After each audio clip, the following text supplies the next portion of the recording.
네, 아마존 프라임데이가 오늘부터 시작이 됩니다. 그런데 올해는 예년과는 다른 프라임데이 추세가 전망이 된다는 소식인데 보복 소비는 폭발하겠지만 경제 효과에 대한 기대는 낮다라는 소식입니다. 자, 이 세계 최고의 부호로 다음 달 우주 여행에 나서는 제프 베이조스 아마존 CEO가 지구로 돌아오지 못하도록 하자라는 청원 운동이 활발하게 펼쳐지고 있습니다. 지금까지 약 5만 명 가까이가 서명을 했다는데요. 자, 박현경 기자. 네, 안녕하십니까. 오늘은 준비하신 이야기가 두 건이 다 아마존과 관련이 되네요. 네, 그렇습니다. 네, 프라임데이가 이 시간 펼쳐지고 있죠. 네, 오늘부터 시작을 해서 이제 내일까지 이틀 동안 진행이 됩니다. 네. 아마존 프라임데이는 잘 아시다시피 이제 유료 회원들, 그러니까 1년에 $119 정도 낸 프라임 멤버들을 대상으로 1년에 한 차례 여는 할인 행사인데 전 세계 이 프라임 멤버가 1억 5천만 명에 달하는 것으로 알려지고 있고요. 미 최대 소비 행사인 만큼 주류 언론들에서도 이를 오늘 아침 크게 보도하고 있습니다. 프라임데이에는 전통적으로 대규모 할인 행사가 벌어지는 블랙 프라이데이 그리고 또 이어지는 사이버 먼데이 이 두 행사를 합한 것보다도 더 많은 판매가 이루어집니다. 그래서 작년 프라임데이 기간에는 이제 아마존 플랫폼 이용해서 물건 판매하는 third party 이 업체들 그러니까 아마존이 직접 판매하는 거 빼고 그걸 제외하고 35억 달러 매출을 기록했습니다. 이는 그 전년도보다 60% 가까이 늘어난 수준이었습니다. 뭐 올해 프라임데이가 지난해보다 더 커질 것이다 이렇게 아마존이 예측을 했다 그래요? 네, 아마존 측이 올해 프라임데이에는 작년보다 더 많은 거래가 이루어질 것이라고 밝혔습니다. 어제 CNBC에 보낸 성명에서 이 점을 언급했고요. 또 앞서 아마존은 올해 프라임데이 동안 200만 개 넘는 각종 상품을 할인가로 제공할 계획이라고 전했는데요. 올해 규모는 2015년 이 행사가 시작된 이후 가장 큰 겁니다. 아마존에 입점한 전 세계 중소기업에서 100만 건 이상 거래가 성사될 것으로 내다봤는데요. 그리고 250만 명 이상 소비자들이 프라임데이 행사를 통한 제품 구매에 나섰다고 전했고요. 그렇게 아마존은 프라임데이에 대한 판매자 참여도가 여전히 높다는 걸 나타낸다고 이렇게 부각을 했습니다만 아마존 프라임데이에 참여하는 판매자 수, 이 판매자 수를 구체적으로 언급하진 않았습니다. 단 아마존 대변인은 우리는 프라임 멤버들과 판매 파트너들이 엄청난 가치를 찾을 수 있도록 계속해서 혁신적으로 성장시키고 있다고만 말했습니다. 여기에 이 팬데믹으로 인한 이 보복 소비가 또 폭발할 것이다. 이런 것도 지금 인기가 좀 더해질 그러한 요소가 되겠는데. 네, 그러니까 억눌렸던 그 소비 심리, 그게 이번 프라임데이에도 분명히 폭발할 것으로 보이니까요.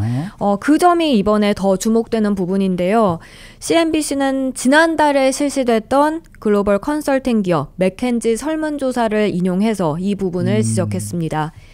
당시 조사에서 전국 소비자 가운데 51%가 포스트 코로나 때 여유 자금을 좀 더 펑펑 쓰겠다고 전했습니다.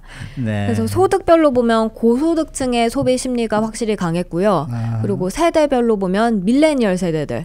이 밀레니얼 세대 같은 경우에는 68%, 10명 가운데 7명 꼴이 보복 소비를 하겠다고 답했습니다.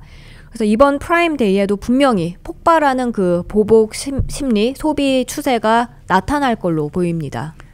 그렇다면은 매출도 엄청나고 또 경제 효과도 매우 커져야 하는데 이것을 기대하기가 어렵다는 전망도 또 나오고 있어요. 네, 사실 올해 프라임데이에 가장 눈길이 가는 건 이 부분입니다. 소비 욕구가 폭발함에도 불구하고 경제 효과가 기대보다 낮다는 점인데요. 그 이유는 한 가지입니다. 공급난. 코로나19로 많은 생산 공장들이 문을 닫았고요. 그리고 반도체와 플라스틱 등 핵심 원자재는 품귀 현상 빚고 있습니다. 여기에 더해서 선적 컨테이너들, 선박, 그리고 항공기 부족도 공급 혼란을 가중시킵니다. 그렇게 현재 공급망 대란이 전 세계적으로 일어나고 있고요. 이게 프라임데이의 판매자들에게까지 영향을 미칠 수밖에 없겠는데요. 아마존을 통해 물건을 판매하는 업체들 이 공급망 차질에 따른 재고 부족 가능성 걱정하고 있습니다. 그러니까 수요는 느는데 공급이 지금 못 따라준다는 얘기인데 이 공급난이 얼마나 심할지 나온 자료가 있습니까? 네, 그 프라이토스라고 화물 운송업계 온라인 가격 견적을 비교하는 업체가 하나 있는데요. 네. 여기서 아마존에 입점한 판매업체 177개를 대상으로 해서 설문조사를 벌였습니다. 그랬더니 전체 75%가 공급망 차질 문제를 겪는다고 대답했습니다. 네네. 그리고 절반에 달하는 업체들은 이번 프라임데이에 화물 운송 지연으로 인해서 이번 프라임데이 때 확실히 재고 부족 문제가 불거질 것으로 우려를 했고요. 그런가 하면 또 전미 소매협회가 실시했던 설문조사에서도 이런 문제가 잘 드러났는데요. 16,000곳을 대상으로 해서 조사가 이루어졌는데 3분의 2 이상이 이 공급망 차질로 재고 확보까지 평소보다 2주에서 3주 정도 더 걸린다고 응답했습니다. 그렇게 소매업계 공급망 문제가 여전하다 보니까 프라임데이에도 타격이 있을 수밖에 없다는 지적입니다. 이 공급난이 심화되는 거는 뭐 소규모 기업이건 중소기업이건 대기업이건 뭐 할 거 없이 다 그렇다면서요? 네, 맞습니다. 네. 이 대기업 중에 MGA 엔터테인먼트라고 장난감 만드는 회사인데 네. 지난 42년간 비즈니스 하면서 뭐 이런저런 어려움 많이 겪어왔지만 지금 같은 혼란을 본 적은 없다고 밝혔습니다. 공급망 차질 문제를 직접적으로 거론한 건데 그런데 대기업이 이 정도면 아무래도 중소기업들은 상황이 더 심각할 수밖에 없습니다. 네. 보다 많은 현금을 확보할 수 있는 대기업들은 수개월 전부터 이런 공급망 대란에 대비해서 좀 그래도 제품 재고 확보하는 데 총력을 기울여 왔지만요. 그렇지만 이에 비해서 중소기업들 그럴 만한 자금력이 부족하다 보니까 그렇게 제품 재고 확보하는 전략 중요성 다 잘 알면서도 그렇게 할 수가 없었습니다. 결국 아마존 프라임데이의 수요가 늘어날 걸 알면서도 프라임데이 기간에 맞춰서 재고를 다 맞추기 어렵다 보니 그런 답답함 호소하고 있고요. 네. 결국 판매업자들의 비용 증가가 결국엔 그 프라임데이 할인 폭에도 영향을 줘서 그렇게까지 좀 싸게 소비자들이 살 수 없게 되고 그러면서 프라임데이 매출도 예전보다는 오히려 줄어들 수 있다는 전망도 나왔습니다. 이 특히 프라임데이에 맞춰서 파업을 벌이는 곳이 있다는데 이건 또 무슨 어디 얘기예요? 이건 독일 쪽 이야기입니다. 독일 서비스업 노동조합 베르디가 프라임데이에 맞춰서 파업에 나섰습니다. 네. 독일의 아마존 창고 7곳 노동자들이 파업을 벌이는데요. 그런데 이게 또 주목되는 건 독일은 아마존 측에서 봤을 때 미국에 이어서 전 세계적으로 두 번째로 규모가 큰 마켓입니다. 네. 그렇기 때문에 이번에도 타격이 있을 수밖에 없는데 독일에선 이 베르디가 2013년부터 낮은 임금 또 열악한 근무 환경에 반발해서 파업 시위 계속 벌이고 있습니다. 오늘도 또 파업에 나서면서 독일 아마존 프라임데이에 확실히 차질이 빚어질 가능성이 큽니다. 네, 아무튼 판매업체들은 이런 공급난이 꽤 오래 지속될 것으로 우려하고 있어요. 네, 이 문제가 공급난 문제가 단기간에 끝나지 않을 것이라는 점입니다. 네. 지금 6월 프라임데이에 그치지 않고 연말까지 계속될 수 있겠는데요. 그럼 연말에 이제 블랙 프라이데이, 뭐 사이버 먼데이 다 지장이 있을 수밖에 없겠고요. 재고 부족으로 사려는 사람들 많아도 그때도 이제 물건 부족해서 없어서 못 팔 수 있다는 뜻이 되겠습니다. 그리고 또 일부 전문가들은 이게 연말이 아니라 2022년 내년까지도 공급 병목 현상이 지속될 가능성 크다고 보고 있습니다. 그렇게 해서 지금 업체들은 계속해서 대비책 마련에 고심 중입니다. 네. 박혜경 기자도 프라임 멤버시죠? 네, 그렇습니다.